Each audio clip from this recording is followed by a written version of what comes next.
Yung pangarap, parang faith yan. So kapag naniniwala ka, magkakatotoo. Kapag naniniwala ka na makamit mo yung pangarap mo, makakamit mo ito. Parang ganito lang yan. Kapag napaligiran ka ng mga tao na negative at sinabi nila sa'yo na hindi mo matutupad yung pangarap mo, na hindi ka matututo magsulat at naniwala ka sa kanila, hindi ka matututo. Pero nung sinabihan ka nila na hindi ka makakapunta sa mall ngayon kasi uulanin, babagyo ngayon, at naniwala ka kaya hindi ka lumabas, malamang hindi ka makakapunta ng mall. Pero kung hindi ka maniwala sa kanila, kahit babagyo yan, kahit uulan yan, kakayanin mo na makapunta sa mall.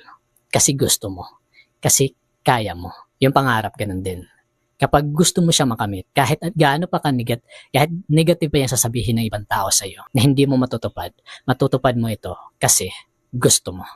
Gagawin mo. Kikilos ka. Gagawa ka ng paraan. Magdadala ka ng payong o raincoat pa dyan. Kasi gusto mo makarating doon sa goal mo, sa pangarap mo, sa gusto mong ma-achieve.